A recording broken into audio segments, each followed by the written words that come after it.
Welcome back. Yesterday we discussed thyroid gland, and we are dealing with the chapter control and coordination. In control and coordination, we have done with the nervous coordination. Now we are dealing with the chemical control. In chemical control, we have completed thyroid gland, its disorders and functions.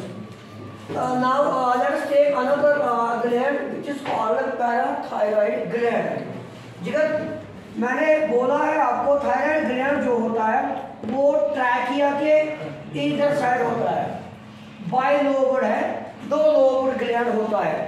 इसी bilobed gland, इसी thyroid gland के आगे वाले हिस्से को anterior portion बोलेंगे और पीछे वाले को पोस्टीरियर एंड बोलेंगे।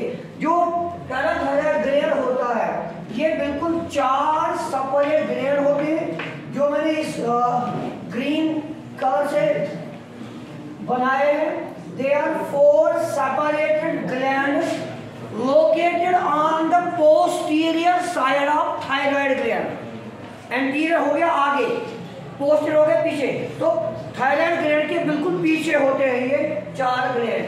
तो हम लिखेंगे they are located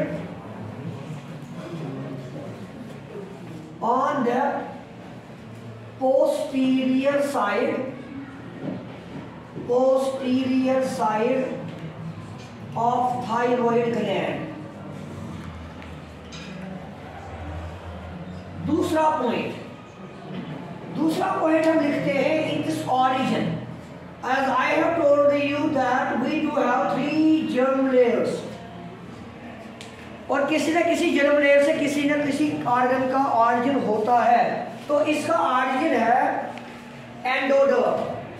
so endoderm से इसका ऑरिजिन है, not ecto not meso, its origin is endoderm of embryo, endoderm of embryo.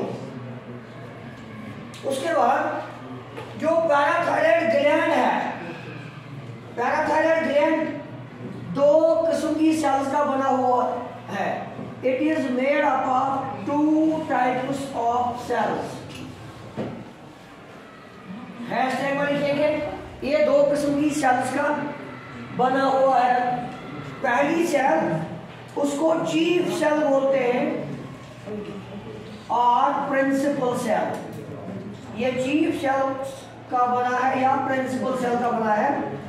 दूसरा it is made up of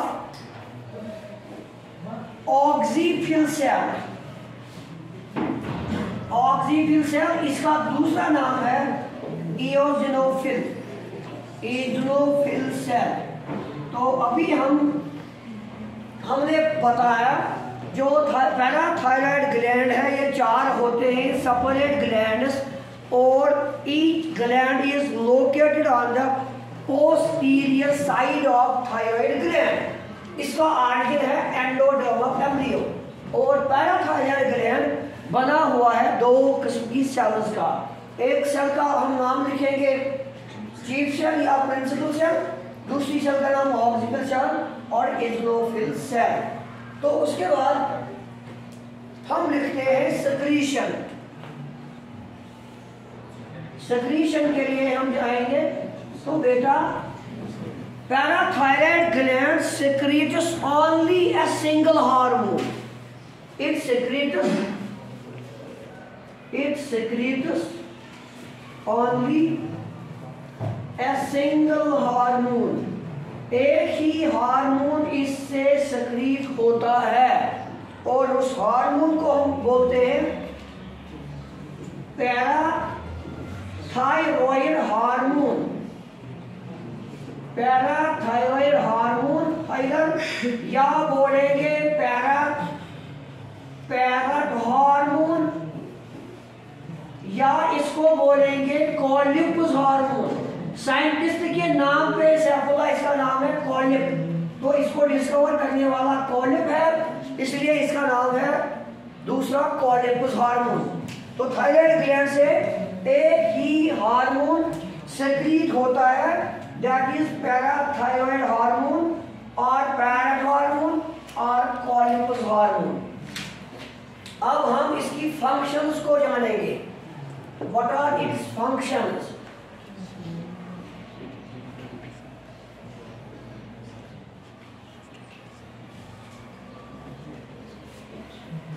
It is functions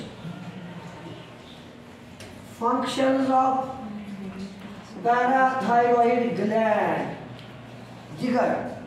simple में लिखूंगा मैं, एक ही पॉइंट, एक ही line. It regulates calcium and phosphorus level or balance in the body.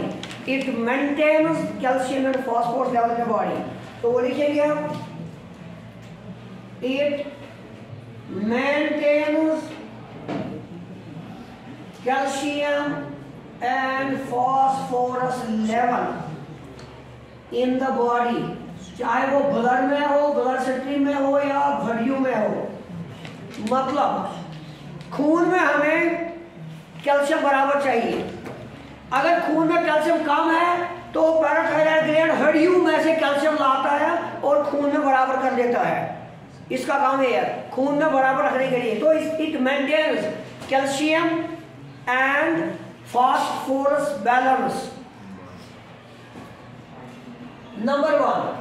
Number 2, ये जो हमारा इंटेस्टाइनल ट्रैक्ट होता है, ये स्मॉल इंटेस्टाइन्स होती हैं, लार्ज इंटेस्टाइन होती है, उनमें ये क्या करता है, उनमें कैल्शियम को एब्जॉर्ब करता है। It absorbs calcium and eliminates phosphorus. Calcium को वापस एब्जॉर्ब करता है और फास्फोरस को जाने देता है। एक पॉइंट, चलो मैं यहां लिख दूं, इट absorbs calcium from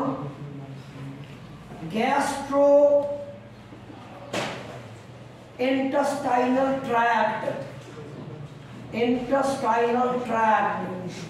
तीसरा पॉइंट है इधर, जो न्यूरॉन्स हमारे होते हैं, ये न्यूरॉन्स में एक वर्ड है एब्जॉर्प्शन, दूसरा वर्ड है रीअब्जॉर्प्शन। ये रीअब्जॉर्प्शन ऑफ कैल्शियम करता है इन न्यूरॉन्स का कैल्शियम ये मतलब फिर से वापस सक करा रहा है, फिर से न्यूरॉन्स के पास रखता है ताकि न्यूरॉन अच्छे से काम करे। इट रीअब्जॉर्ब्स और रिजॉर्ब्स, इसको हम लिखते हैं रिजॉर्प्शन और रिजॉर्ब्स कैल्शियम इन न्यूरॉन्स। अगर मैं बता दूं अब इसका डिसऑर्डर नुकसान, तो 2 किस्म का नुकसान होगा। इसके काम न करने से होगा, मैं लिखूंगा यहाँ पे डिसऑर्डर्स। 2 होंगे सैफुल्ला। पहला उसको बोलते हैं hypo parathyroidism. Don't mismatch, don't get confused, that was hypothyroidism. इसके पहले प्रीफिक्स लगा है parathyroidism, hypoparathyroidism, and second is hyperparathyroidism। Sir क्या होगा? हाइपो मतलब हो गया हाइडर कमी, अंडर सेक्रीशन। अगर ये हार्मोन सेक्रीशन कम हो रही है इसकी, तो नतीजा बेटा निकलेगा हमारी बॉडी में, हमारे खून में कैल्शियम लेवल की कमी होगी। तो क्या होगा? Decrease in calcium level. Calcium level कम होगा, जिसकी वजह से क्या होगा, हमारे जहां भी फाइबर मसल्स हैं उनमें क्रैम्प्स पड़ जाएंगे। हमारे चेहरे की मसल्स, इनमें क्रैम्प्स पड़ जाएंगे। हमारे बाजू की मसल्स, टांगों की मसल्स, इनमें क्रैम्प्स पड़ जाएंगे और मसल फटीग होगा। और एक अहम इंपॉर्टेंट वर्ड इससे रिलेटेड है। जब कैल्शियम की कमी हो जाती है तो यहाँ पे Saifullah this is the opening of trachea, समझ लेना पूरा, ओपनिंग ऑफ ट्रैकिया। कहते हैं कि जब जिस्म में कैल्शियम लेवल की कमी होगी तो बेटा ये गैप जो है ये क्लोज हो जाएगी और इंसान मर जाएगा। इसलिए ख्याल रखना चाहिए हमारे जिस्म में अगर मेरे हाथ में नमनेस है, मेरे पैर में नमनेस है, अगर मैं थक जल्दी जाता हूँ तो कहीं प्रॉब्लम तो नहीं है, कहीं मेरे जिस्म में कैल्शियम की कमी तो नहीं है। वो हर 6 महीने के बाद इंसान अपने आप को इंट्रोस्पेक्ट करना चाहिए, अपने आप को सीरम जो है ब्लड सीरम वगैरह लैब में लेना चाहिए ताकि अपने आप को चेक कर सके कि मैं कहाँ पे हूँ, मेरी कैल्शियम लेवल कहाँ पे है, मेरा ब्लड कितना है, मेरा ब्लड वॉल्यूम कितना है। So this one is called higher closure. मैं बोल रहा हूँ फिर से, जब हमारे जिस्म में कैल्शियम लेवल की कमी होगी तो ये क्लोजर हो जाएगा, ये गैप जो है बेटा ये बंद हो जाएगा, क्लोजर ऑफ गैप। ये गैप जब बंद होगी तो इंसान मर जाएगा। it is called hypocalcemic tetany. The disease is called hypocalcemic tetany. तो हाइपोकैल्सीमिक टेटनी हो जाएगी और इंसान मर जाएगा। ये हालत है जब हमारे जिस्म में पैराथायराइड ग्लैंड जो है काम कम करेगा और उसकी सेक्रेशन नहीं होगी, नतीजा निकलेगा कैल्शियम लेवल की तादाद कम हो जाएगी और फेस मसल्स में फटीग क्रैम्प्स आएंगे, मसल कंट्रैक्शन। आप लिखेंगे मसल कंट्रैक्शन होगा, एक लिखेंगे आप हाइपोकैल्सीमिक टेटनी होगी और दूसरा लिखेंगे आप मसल कंट्रैक्शन होगी। मसल कंट्रैक्शन सर वो क्या होता है? मसल कंट्रैक्शन वो मैं ऐसे समझाऊंगा, चलो मुझे समझाने दो ऐसे।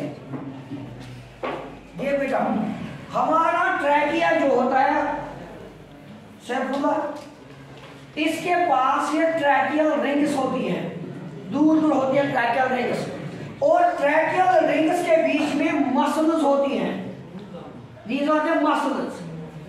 जब कैल्शियम लेवल कम होगी बेटा तो ये मसल्स जो है कंट्रैक्ट कर जाएंगे, नतीजा निकलेगा ये गैप जो है बंद हो जाएगी। इसी को हम कहते हैं हाइपो मीन्स कम, कैल्सियमिक मीन्स कैल्शियम, कम कैल्शियम होने की वजह से टेटनी होगी, टेटनी मतलब डेथ होगी, closure due to closure of tracheal opening.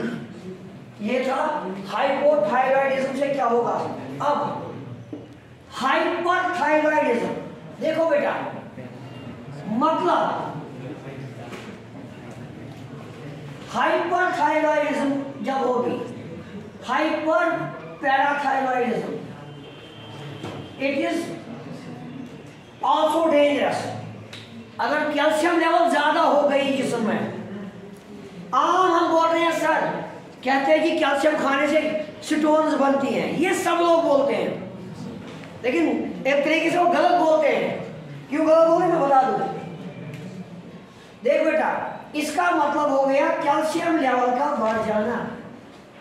जब खून में कैल्शियम लेवल बढ़ेगी तो बेटा पहला पॉइंट किडनी स्टोन्स बनेगी, जिनको हम बोलते हैं कैलकुलस। डॉक्टर नहीं लिखेगा हाइडर स्टोन्स, वो लिखेगा कैलकुलस। इसकी किडनी में, राइट किडनी में, लेफ्ट किडनी में 5 mm, 2 mm, 3 mm कैलकुलस है।